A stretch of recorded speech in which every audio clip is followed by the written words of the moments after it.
بسم اللہ الرحمن الرحیم۔ السلام علیکم۔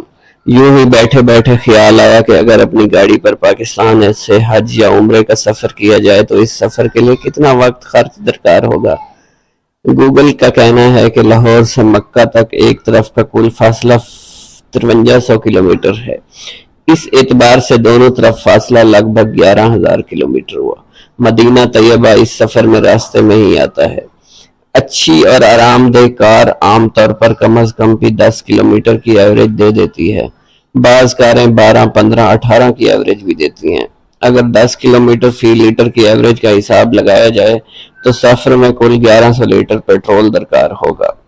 پیٹرول اس وقت پاکستان میں 262 روپیہ فی لیٹر چل رہا ہے۔ اسی حساب سے 1100 لیٹر پیٹرول 2,31,000 روپے کا ہوا۔ یہ ریٹ پاکستان کے حساب سے لگایا گیا، جبکہ ایران، عرب ممالک میں جا کر پیٹرول مزید سستا ہو جاتا ہے۔ اسی حساب سے پیٹرول کا خرچ اور بھی کم آئے گا۔ باقی بات رہی وقت کی تو گوگل ہی کے مطابق اس سفر میں ایک طرف کے لیے 65 گھنٹے کا وقت درکار ہے۔ اگر مسافر روزانہ 12 گھنٹے سفر کریں، باقی وقت آرام کریں، 5 دن میں آرام سے حرم شریف کے دروازے پر پہنچ سکتے ہیں۔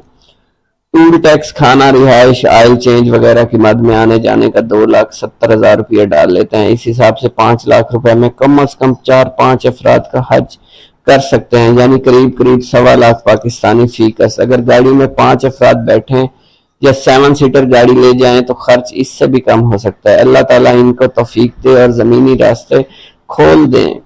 زیادہ تر تو پاکستانی بائک پر ہی چلے جایا کریں گے۔ یہ بات اچھی لگی ہو تو میرے چینل ٹی لیف سینما کو سبسکرائب کرنا مت بھولیے گا۔